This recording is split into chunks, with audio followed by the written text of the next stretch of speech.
Okay, I thought I'd make a short video of the Gibson Randy Rhoads Les Paul. I've got the Aged model, which you don't see a lot of pictures and stuff of. So I thought I'd make a video sort of for people that haven't seen much about it. I mean, it's on the Gibson website, but they haven't got any photographs or anything like that. So there's Randy's signature on the case. It's got all brass fittings and so on. And any excuse to show this one off. The signature matches the signature I personally got when I met Randy Rhoads in 1981, which was on the start of the Diary of a Madman tour. Third time I'd seen him live. Actually got to meet him after the gig, which was fantastic, but that's another story. Let's have a look at the Les Paul. Okay, there's just a tag there just to say the certificate of authenticity is inside. So let's flip the case open and check it out.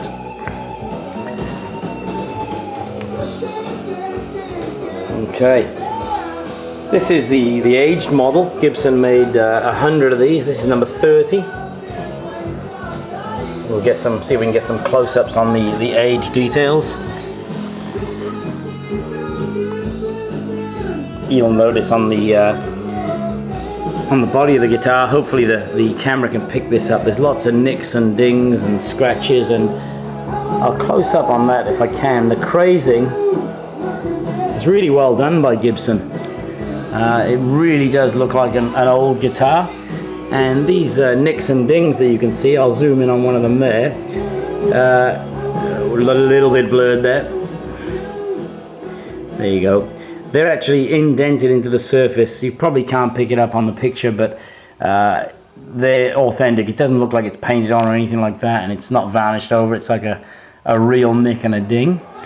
If I can find them here as well, there's sort of like a fluid mark, like as if something's being dripped down the front.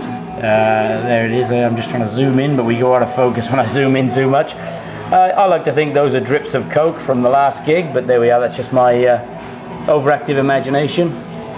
Some nice bits of wear around the volume controls. Like Randy used to like to use the volume control a lot. You got the shadow from the light there, but if I turn the guitar just a little, that's a lot clearer.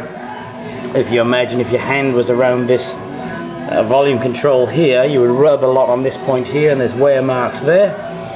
Obviously most of the wear marks on this guitar are on the back. If I just turn over here, there's the buckle rash on the back of the guitar. Now, I think Gibson have done a fantastic job of this, because that actually is the bare wood you're looking at there. I've seen a lot of replica relics where that's been varnished over. Not in this case. You can actually rub your fingernail along the edge of the paintwork, and you can sort of see where the wear is. And even in the paintwork that's not down to the timber yet, you can actually see indentations which would have been caused on the original guitar by Randy Rhoads' belt buckle and that sort of thing. Going up the neck of the guitar, you see the wear from the hand going up and down the neck. I've heard it said that it was Randy Rhoads' rings sort of wore those out. I'm not sure. I think it was just general playing. The guitar was second hand when he got it, and he obviously played it a lot. It was his preferred guitar. Here's an interesting point to note. Oh, there we go. There's a serial number. On the VOS models, which are not aged, their serial numbers are RR and then a 3-digit number, which would be 0 to 200, or 1 to 200 rather. The aged ones are numbered Randy Rhoads. Instead of RR, it's the full name. Something interesting here, you'll notice the Gibson machine heads. They're actually Schaller licensed by Gibson. Now a certain number of these, you notice just under the machine head, if I can get the angle correct with the light, you'll actually see a drilled hole underneath, which is probably where the original machine heads were. That it was known that Randy Rhoads took the original ones off and put Schaller ones on. Now some of the early Randy Rhoads signature guitars in this series have come out with Schaller, and I think Gibson, for political reasons, let's say, probably quickly switched them to Gibson licensed machine heads. Now I know this because I've had correspondence with Gibson because I questioned the fact that if it was indeed a signature model guitar, then it should reflect exactly what was on the original guitar. And there's clearly two types of the signature guitars in existence, those with the Shallas and those with the Gibsons.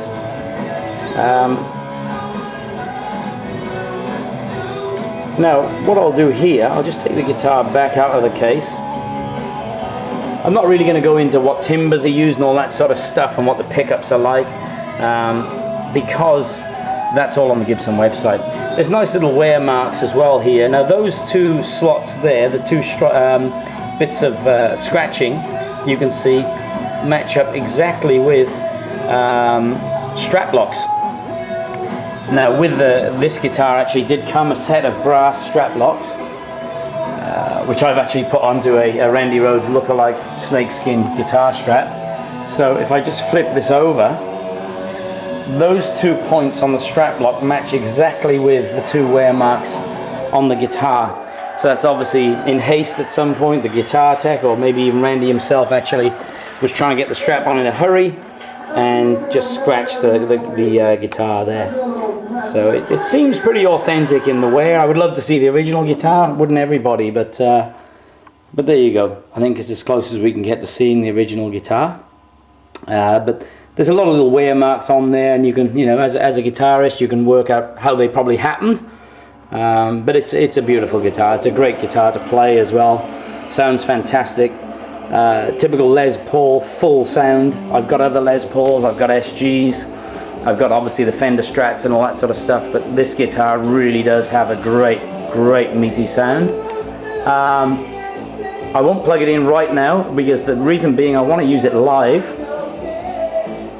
Hopefully at some point with this beast, which is the Randy Rhoads signature 1959 head, the non-signature cabinets, which are just your 1969, your 1960 A and B lead cabs.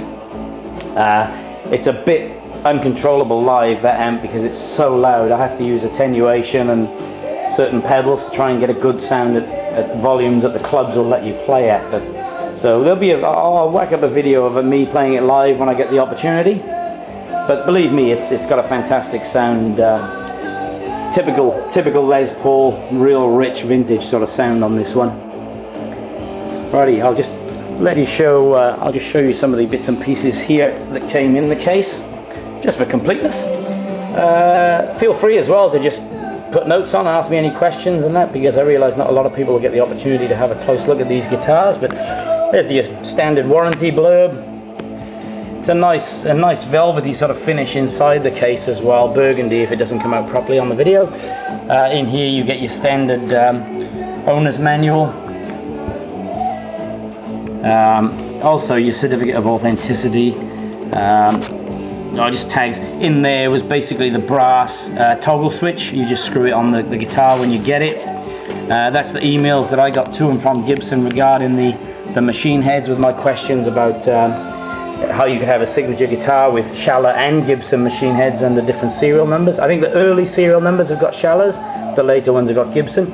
This is a nice little hardback folder they put the certificate of authenticity in, once again with Randy's signature, which we can cross-reference, if I may indulge myself, with the autograph that I got from Randy Rhoads back in 1981. Incredible to meet the guy after a gig, just unbelievable. Can't believe I actually did it now with the circumstances that happened the day after the European tour was cancelled. So I was probably one of the last people in Europe to actually meet Randy and get his autograph. I got the program autograph by the other members of the band except for Ozzy. He was shuffled away by Sharon straight after the gig. Just a certificate of authenticity, just the usual blurb. Randy Rhoads 74 Les Paul custom aged number 30, 100 hand built by Gibson Custom. It's a nice little certificate of authenticity rather than just having a bit of paper. It's a beautiful little fake leather folder. So there you have it, people. I hope you liked seeing that. I really did want to show the guitar off, and my main things were showing this, the crazing the great job that Gibson have done of the wear and basically reproducing an iconic guitar. I'm so pleased that they did do that. For fans like myself that, you know, value this sort of thing. There you go, a bit of wear down the end. Like I say, any questions, email me. I'm going to get flack for not playing it for you guys, but let's be honest, these things were built to play live. I'm going to use it live.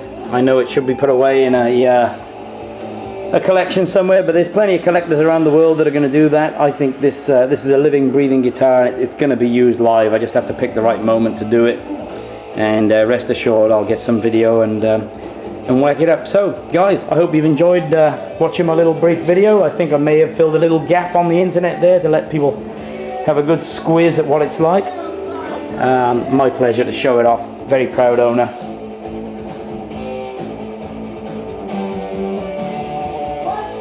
To